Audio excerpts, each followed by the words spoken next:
Good evening, and thank you for joining us tonight at Ned's Club in Washington, D.C., where we transform coffee with Ken into cocktails with Ken.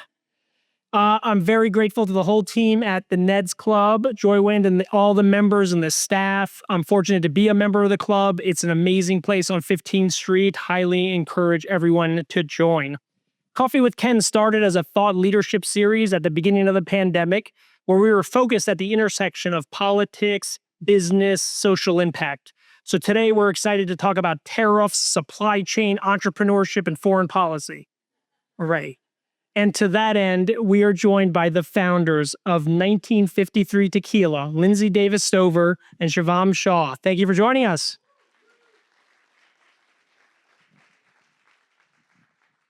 So what I wanted to start with is kind of your bio origin stories, because neither of you, I think come from the tequila industry as background. So Lindsey in politics, right? Shivam in investment banking. Tell us a little bit about your background and how you two got to the point of starting a tequila company. Lindsey and I have become great friends through this incredible adventure. And as you described, spirits was not part of our story until we decided to start a tequila company. Anybody who knows me knows I'm the daughter of immigrants. I've been a scholarship kid my whole life. I started in the private sector mostly because that was expected of me. And along the way, I think I realized I needed to do something that was more mission driven. I made a switch into education and got involved in politics, where I met through another friend who introduced me to Lindsey. And it was Lindsey who had the idea for starting 1953 Tequila, which at the time was not named yet 1953 Tequila. But I think we had both, and Lindsey will talk about her experience working with Veterans Affairs. We have both worked in so many sectors that have been male dominated. And with tequila, we realized we were all drinking tequila. Every woman we know is drinking tequila. And yet you never hear the stories of the women who are making the spirit. You also never see women as the target consumer for any spirits company. And so it made us just wonder, where are the women and why aren't their stories being told? As Shivam said, we did not come from the spirits industry. Now, I came from defense and veterans backgrounds, so colleagues in that area understand how I took a hard right into tequila. But those that are in the spirits industry often wonder how we decided to go into tequila. For me, I came to Washington to work on the Hill, on Capitol Hill for years, and then worked at the VA for many years, and then actually ran for office in Virginia. And through running for office is where I got to know our third co-founder really well. And while we were fierce competitors running against each other, we became really good friends afterwards.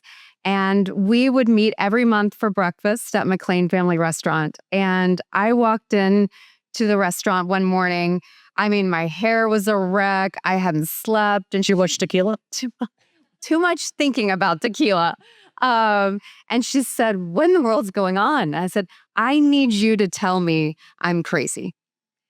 And she said, "Okay, well, I'm not sure I'm a great judge of crazy, but," and so I laid out this concept of, what if we work together to start a tequila company that's founded, farmed, distilled, and led by women at every single level?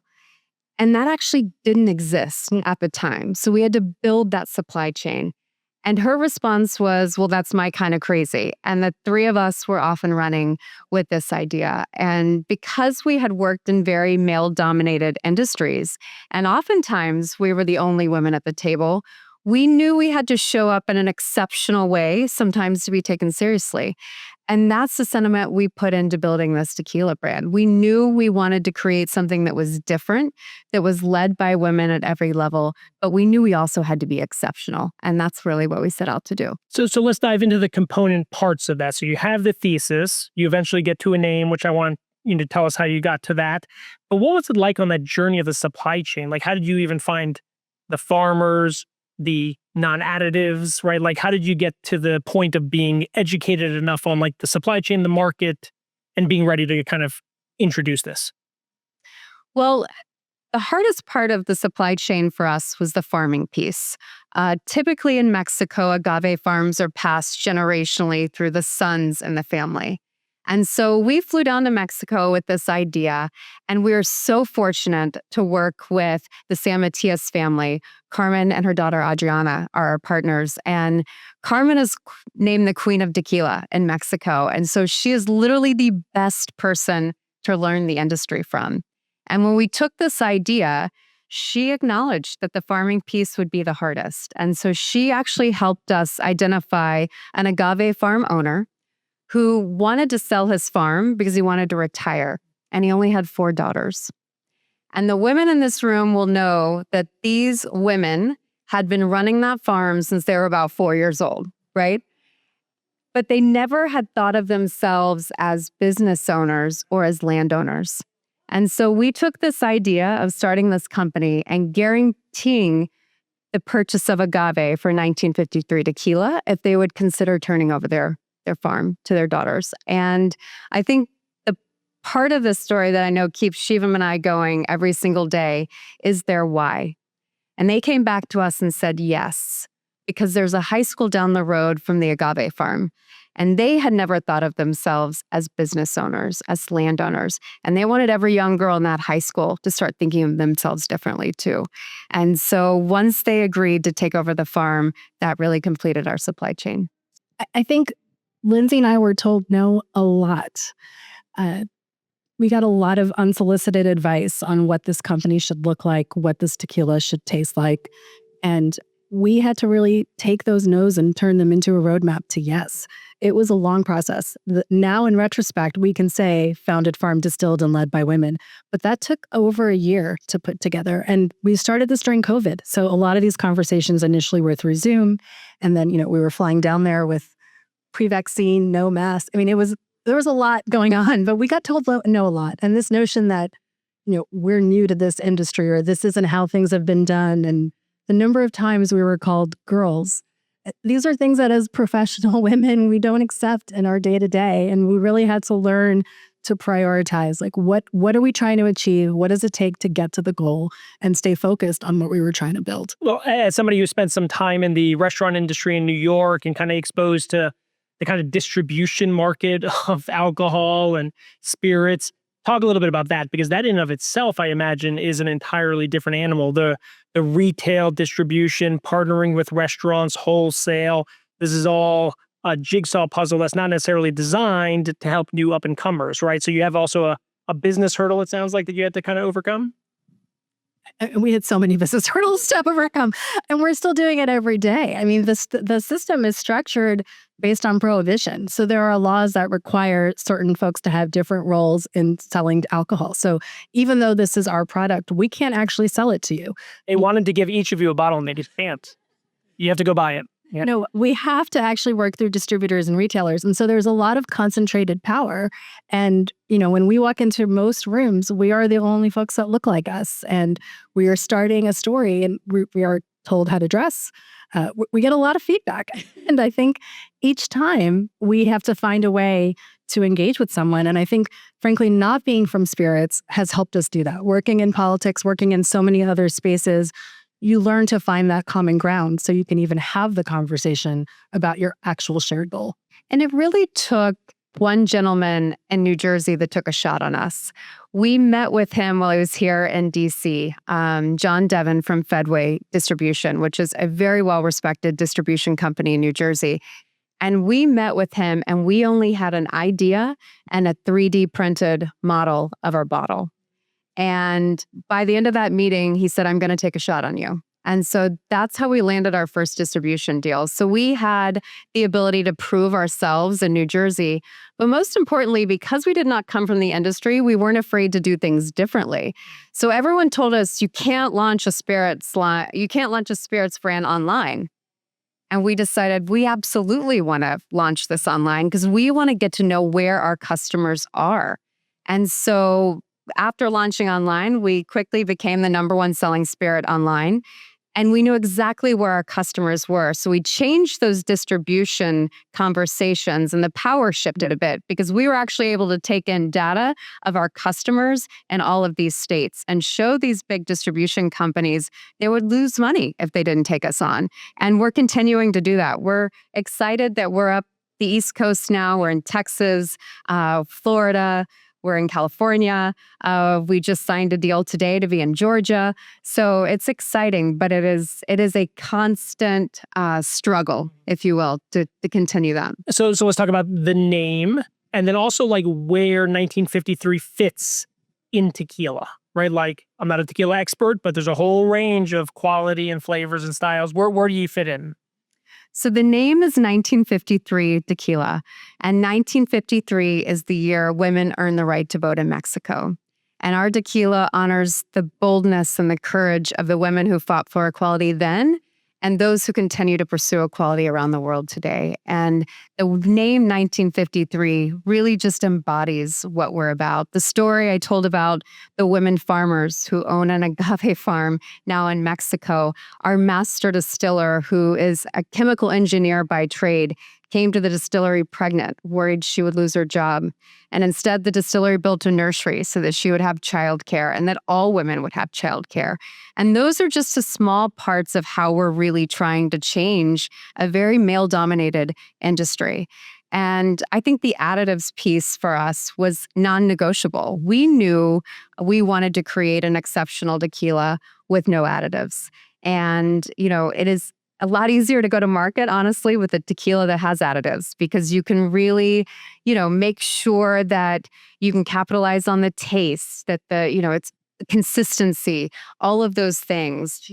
And it's cheaper. Yes. And so, I think for us, we wanted to really honor the tradition and the women behind this and create an authentic tequila without the additives. And I'm excited to say we are actually named the best additive-free añejo on the market by Men's Journal. Wow.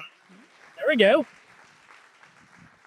Rocio, our master distiller, she signs every bottle. No kidding. And, this tequila, most people don't ask a lot of questions about the tequila. We'll just tell you it is additive free. And when you taste it, you're going to taste a lot of layers of flavor that comes from the barrel. We use vintage barrels used for bourbon previously. And that recipe, we came up with that together. We worked with our distillery partners. We had an idea of what we wanted to build, but we needed to work together to get to the right. These are American bourbon barrels, right? I think that's a cool part of this as well. Yeah. Exactly. So you tried to leave, business and politics behind, but we're dealing with tariffs and supply chains. Talk a little bit about what you've had to face in the last 7 months, what your past experiences have done to help you kind of move the company forward. Yeah, I think both Lindsey and I don't scare easily. So one of the things we've learned is definitely to take that long view. So with the conversation on tariffs, folks have been talking about tariffs for a long time now. So we made a business decision that we would advance purchase as much tequila as we could to get it across the border before tariffs would come into place. So last year, we were able to do that. That obviously required shifting some of our processes, raising different types of money, and just getting product here. And so as a result, we have not had a direct impact on tariffs on our business because we have product already in the U.S. Those who are following the news, which is probably everybody in this room, knows the president just imposed 30% tariffs on Mexico earlier this week. So we're monitoring it, but we're in a good place right now. And as we also know, that could change tomorrow. So we, of course, were hoping that it does. But we were prepared. We knew that we needed to take a long view, and we're in a good place. So talk a little bit about that strategy to be a #1 selling brand online. You have this beautiful bottle, high quality product. You've been on the Today Show. You won a recognition in California, if I'm not mistaken. How are you building this momentum and continuing to get the word out? I presume you don't have a huge team behind you, right? Like, how are you doing it? Is this a grassroots, all hands on deck, kind of leveraging relationships? Tell us a little bit about that journey. Yeah, it's You're on really, Coffee with Ken. We are on Coffee with Ken. Honestly, Ken, it's through relationships, that we have been able to really get the word out about the tequila and through word of mouth. And, I think people that really appreciate a good premium tequila, word spreads quickly on the good brands out there and the ones people are excited about. And so we've been very fortunate to have great relationships that have, afforded us some press and opportunities. But also we've had the juice to back it up, and I think that's really helped as well. And I just say we don't often take no for an answer. So at the end, and frankly, we hire folks that don't either. And so Lindsey's right. In the beginning, we had to give people a reason to give us attention. The bottle definitely turned people's heads. But many people would say, well, gosh, with the bottle this pretty, it can't actually taste that good. And so we knew we needed to actually get that national recognition that this is actually a really good product. And then after that, we're able to have the conversations about the women and the stories of the women behind the spirit and why, for us, it's never just been about a tequila. It's about elevating the stories of women. And that's a different story. And the follow-ups required, again, we talked about the no's before. We turned those no's into yeses. And literally this morning, we had a conversation where we closed a distribution deal. We did another one last week. We had one this coming Friday. Those are conversations we've been having for a long time. Yeah. The same with the Today Show. That was through a personal relationship. But we talked to 7 producers by the time we actually got a green light and were eventually on air, not just once, but now 2 and 3 times. Every one of these great opportunities for us has come when we've had 9 other things that don't turn into great opportunities, and we have to push on all of them to make sure something happens. That's amazing. So today you made a progress in Georgia. Where are things headed over the next 3 to 5 years? Oh, sky's the limit. I feel like we're just getting started with 1953. We're continue to expand distribution. We pretty much have a lot of the East Coast locked up, and we're working on the South and then heading out West. And California, as Shivam said, we signed just a couple weeks ago. So that's a huge step for us. So we'll continue distribution, but also we're going to be coming out with the Reposado next year. And so we'll continue to expand the family of 1953. So is the goal to be on every beautiful bar in every major city? Absolutely. And we know that, for us, it's a sipping tequila. Yeah. It hurts our hearts a little bit tequila, folks. to pour it in a margarita, but it makes a damn good margarita. Espresso martinis? Espresso martinis are fantastic. But, I think for us, it's just also about creating the community and the conversation. And that's what we have learned is this tequila has really brought people together. And that's what we're excited about. That's right. So we're in a room of influencers. We always like to kind of have these conversations revolve a bit around a call to action. So what do you want people to know? How do you want them to just be a customer and buy the product? Do you want them to introduce you to restaurants, to partners? How are you trying to cultivate grassroots with political background support from people? How can they help?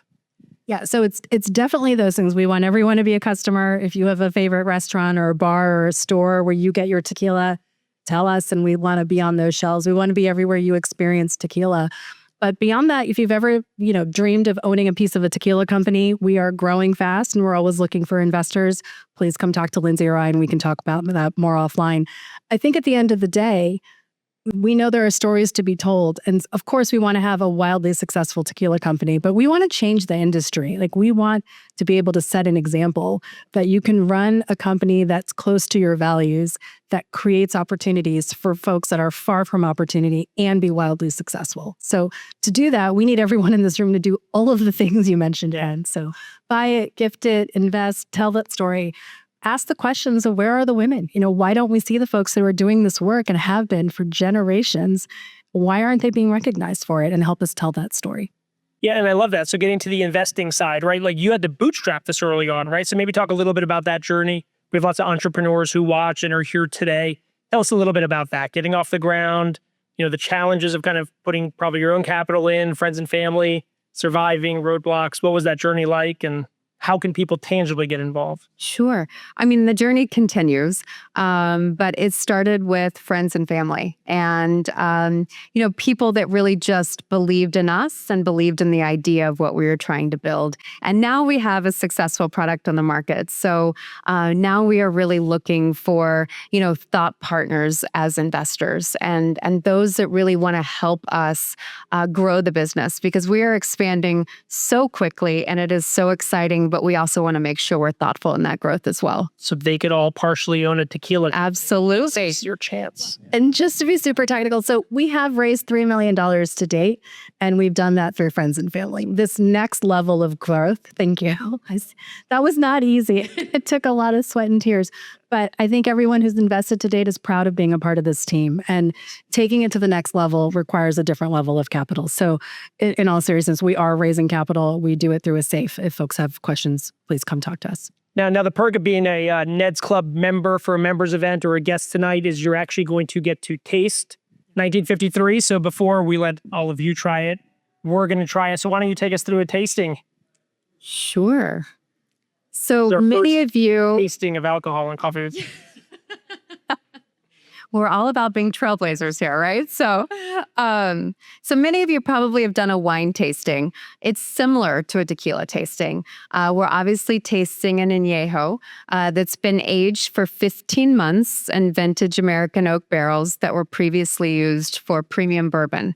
So bourbon drinkers in the room, you might be able to taste. We can't officially say what bourbon barrels, but for those of you that are bourbon drinkers, you might be able to taste it. The flavors that you will smell and that you will taste in this tequila come directly from the barrels. And, you know, I think what we like to do is really put the tequila and any tequila you're tasting to test of whether or not it's additive free. So if you're drinking tequila at a bar and you want to know if it's additive free or not, and you don't want to waste your tequila, which is basically, you know, pour it on your hand and see if it's sticky. If it's sticky, it obviously has tequila. But there's also another great way to tell. So you swirl it around and you can see the legs on the tequila. The legs are slow to come down. If they're slow, there's no additives. If they come down quickly, there's usually sugar, glycerin, vanilla, whatever else has been added. So you always want to look for a tequila that's slow legs coming down. It's hard to see in this room, but the color of the tequila looks more champagne than the dark bourbon. A lot of the añejos with the dark color have other things in them. And so a añejo that has been aged for 15 months without additives has more of this champagne color to it. But you can see it up against the bottle, but it's a beautiful champagne color. And the next important part is the nose of the tequila. And so I'd invite you to put the glass about 2 to 3 fingers away from your nose. Your first smell, you're going to smell that agave roasted. You're then going to start to smell some of the maple from the barrels, maybe a little bit of vanilla, So a little chocolate. Mm-hmm. And now comes the best part, Ken. Okay. So the first sip of the tequila, the first sip, you're going to taste the roasted agave, and you're really going to taste that earthiness of the agave. We actually layer tequila to rest after we bring it out of the barrels because we did not want you to have a flashback to however old you were and you had a terrible experience with tequila. We actually wanted you to enjoy this tequila. So we lay it to rest so that it takes out that burn. So we have the warmth and not the burn. And because it's no additives, we say, you know, it's a good decision over ice the next morning. So your first sip.